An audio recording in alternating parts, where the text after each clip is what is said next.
जाने कब होंगे कम इस दुनिया के हम जीने वालों पे सदा बेजुर्म खता होते। अस्सलाम वालेकुम। आज का जो व्लॉग है वो बाकी व्लॉग से थोड़ा सा हट के है।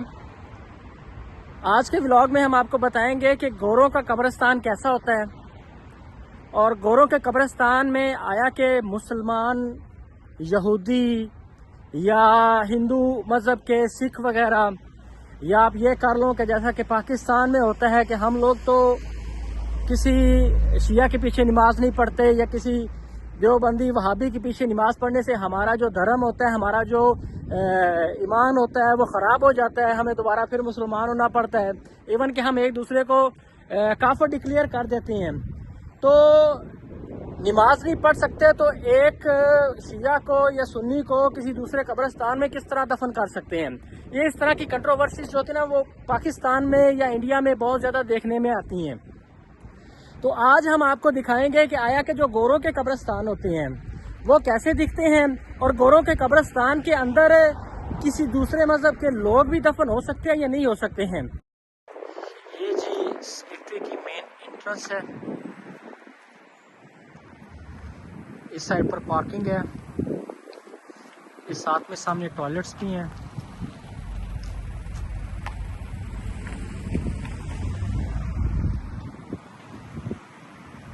ये सेक्रेटरी का मैप है।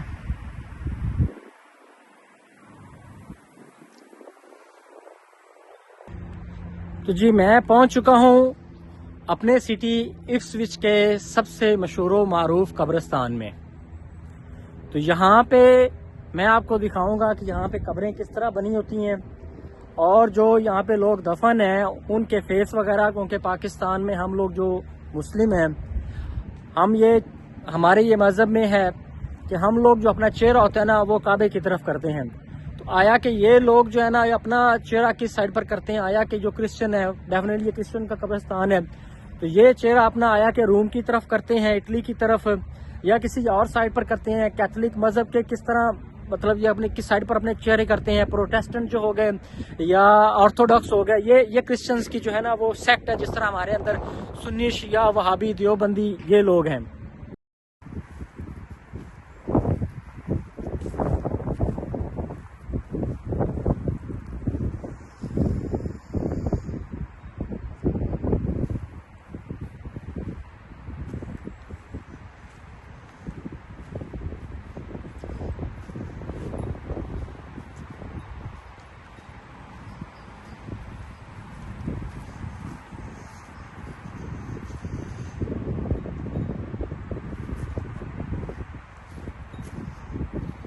यहाँ पे लोगों ने अपने प्यारों की कब्रों के ऊपर गुलदस्ते रखे हुए हैं। इट्स मीन्स के यहाँ पे डेली दूसरे या तीसरे दिन, चौथे दिन कोई ना कोई विजिट करने ज़रूर आता है, अपने प्यारों को मिलने आता है।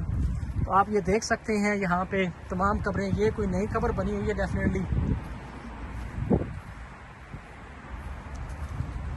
ये नीचे हम इसको सीधा कर देते हैं जी जी।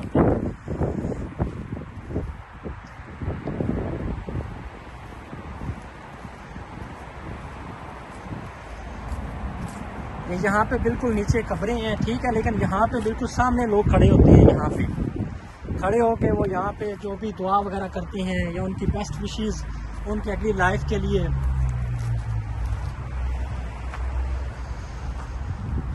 मम एंड डैड।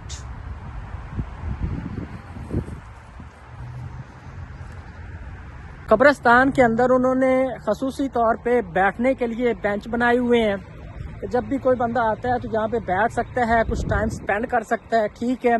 जो भी वो बेस्ट विशेस करना चाहे, कोई प्रेयर्स करना चाहे, ठीक है, वो यहाँ पे बैठ के अपने प्यारों के साथ कुछ टाइम स्पेंड करके वो लोग जाते हैं। बाकी बात यह है कि मैंने आपको बताना था कि यहाँ पे अगर चाहे कोई मुसलमान हो, चाहे कोई हिंदू हो, सिख हो या यहूदी हो, यहाँ पे किसी किस्म की कोई रेस्ट्रिक्शंस नहीं है। यहाँ पे इनके मुताबिक, क्रिश्चियंस के मुताबिक जब हम लोग एक ही स्टोर से खाने पीने की चीज़ें ले सकते हैं, एक ही सिटी के अंदर एक ही घर में हम लोग डिफरेंट मज़हब के लोग रह सकते हैं, अपार्टमेंट्स में रह सकते हैं, तो फिर मरने के बाद हम एक ही जगह पे दफन क्यों नहीं हो सकते। इसलिए यहाँ पे आपको क्रिश्चियंस, मुसलमान, उसके बाद यहूदी, सिख वगैरह तमाम की कब्रें यहाँ पे आप लोगों को मिलेंगी। यहाँ पे कोई ऐसी डिस्टिंक्शंस नहीं है या किसी को ऐसी प्रेफरेंस नहीं दी जाती कि भई आप फलां मज़हब से हैं तो हम आपको यहाँ पे नहीं दफन होने देंगे, या आपके लिए एक हमने एक स्पेशल चीज़, इस तरह आप मिर्ज़ियों में देख लें कि उनके लिए ये है कि कुछ लोग जो होते हैं ना, उनको कब्रिस्तान की पार्टीशन हुई होती है कि यहाँ पे जन्नती लोग दफन होंगे और यहाँ पे जहन्नमी लोग दफन होंगे। जन्नती लोग वो होते हैं जिन्होंने मिर्ज़ाई मज़हब में कंट्रीब्यूशन किया होता है, चंदे वगैरह दिए होते हैं, तो उनकी पार्टीशन होती है वहाँ पे कब्रिस्तान में। लेकिन यहाँ पे इन कब्रिस्तान में ऐसी कोई पार्टीशंस नहीं होती। यहाँ पे चाहे कोई गरीब है चाहे कोई अमीर है, जैसा कि मुसलमानों के कब्रिस्तान में होता है, तो यहाँ पे तमाम को एक साथ जो है ना दफन किया जाता है।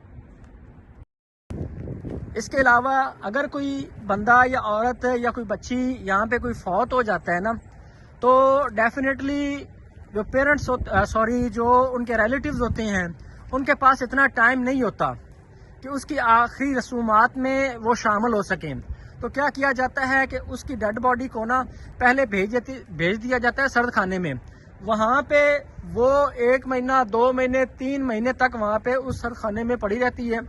जब तमाम फैमिली वालों के पास टाइम होता है, रिलेटिव्स के पास टाइम होता है, जिस तरह हमारे कंट्री में शादी वगैरह पर लोगों को शादी में लोगों को कार्ड वगैरह भेजे जाते हैं ना कि भाई आपने शादी पे आना है और फलां डेट है, फलां वेन्यू है। बिल्कुल इसी तरह यहाँ पे तमाम रिलेटिव्स को, उसके दोस्त को डायरी के ऊपर सारी डिटेल लिखी जाती है, उसके स्कूल फ्रेंड, उसके कॉलेज फ्रेंड या उसके यूनिवर्सिटी फ्रेंड्स, या एक सिटी या दूसरे सिटी या चौथे सिटी में जिन जिन सिटी में वो उस बंदे ने स्टे किया होता है, वहाँ पे उसके कुछ लिंक्स होते हैं। उन तमाम लोगों को कार्ड भेज जाते हैं और कार्ड भेजने के बाद उनको आगाह कर दिया जाता है कि आया कि आप लोग आ सकते हैं या नहीं आ सकते हैं। इस बंदे की आखिरी रसूमात फलां डेट को, फलां दिन को, फलां चर्च में जो है ना उसकी आखिरी रसूमात अदा की जाएंगी।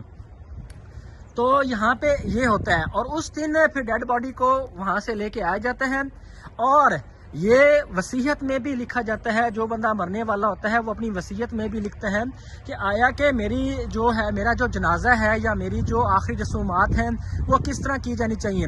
अब जो अमीर लोग होते हैं वो लिमोजीन मंगवाते हैं, वो कहते हैं कि जी मेरी जो डेड बॉडी ना वो लिमोजीन में जानी चाहिए, तो डेड बॉडी को लिमोजीन में रखा जाता है। कुछ साथ में कहते हैं कि जी साथ में बैंड बाजी होने चाहिए, या कुछ लिखते होते हैं कि जी मेरी जो डेड बॉडी है ना वो बिगी के ऊपर, घोड़ों के ऊपर जानी चाहिए मुकम्मल आराइश के साथ। तो इस तरह ये वसीयत में लिख देते होते हैं लोग। तो इस तरह उनकी जो आखिरी रसूमात है ना वो अदा की जाती हैं। तो आप ये देख सकते हैं कब्रिस्तान के अंदर एक बना हुआ है चलने के लिए, रोड बना हुआ है, तो ये बैठने के लिए भी जगह है। यहाँ पे मुख्तलिफ टेबल्स वगैरह लगे हुए हैं, आप देख सकते हैं। तो लोग यहाँ पे आते हैं, यहाँ पे बैठते हैं, कुछ टाइम स्पेंड करते हैं और उसके बाद वापस चले जाते हैं।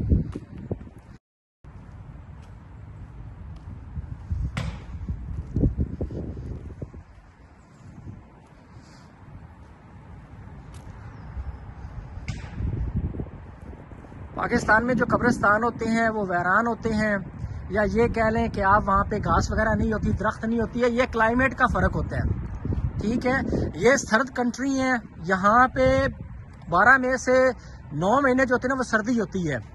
1 महीना बाहर का होता है, बाकी 2 महीने जो होते हैं वो गर्मी के होते हैं थोड़े बहुत। और गर्मी जो होती है ना उसका नॉर्मल टेम्परेचर गर्मी का जो 25 या 30 मैक्सिमम 30 डिग्री सेंटीग्रेड होता है। तो आखिरी बात कि अगर कोई मुसलमान वगैरह फौत हो जाता है तो उसकी आखिरी रसूमात किस तरह की जाती हैं। यहाँ पे तो क्योंकि मुसलमान जो है ना वो कलील तादाद में है, कम तादाद में है, और जिस सिटी में मैं रहता हूँ इस सिटी में सिर्फ 3 मस्जिदें हैं, ठीक है। ये काफ़ी बड़ा सिटी है लेकिन 3 मस्जिदें हैं और हम लोग जुमा पढ़ने वहाँ पे जाते हैं। जुमे के अलावा तो हमारे पास कोई टाइम ही नहीं होता। तो यहाँ पे अगर कोई मुसलमान फौत हो जाता तो डेफिनेटली उसकी जो बॉडी होगी ना वो सबसे पहले जो आएंगे एम्बुलेंस वाले आएंगे, वो बॉडी को लेके चले जाएंगे, उसका वो पोस्टमार्टम होगा और उसको उसके बाद वहाँ पे हॉस्पिटल में सरखाने में रख देंगे।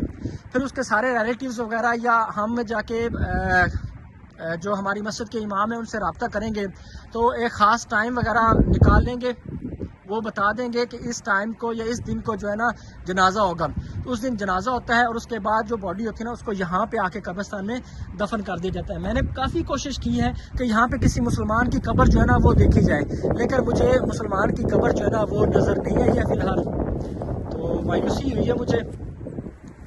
बाकी बहुत सी कब्रें हैं, आप देख सकते हैं यहाँ पे। जनाब कोई पाप साहब हैं, ये खसूसी दुआ के लिए किसी ख़ास कब्र पे जा रहे हैं और इनको आई थिंक इनवाइट किया गया है।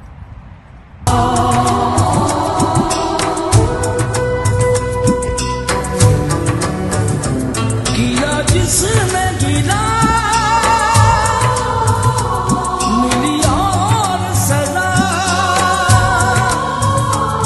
कई बार हुआ यहाँ खून वफा, बस यही है सिला दिल वालों ने दिया,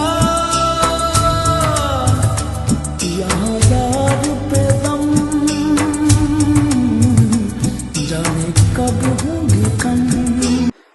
उम्मीद करता हूँ कि आज का व्लॉग आपको काफ़ी अच्छा लगा होगा और प्लीज़ सब्सक्राइब कर दीजिएगा और चैनल को दोस्तों के साथ भी शेयर कर दीजिएगा। बहुत शुक्रिया।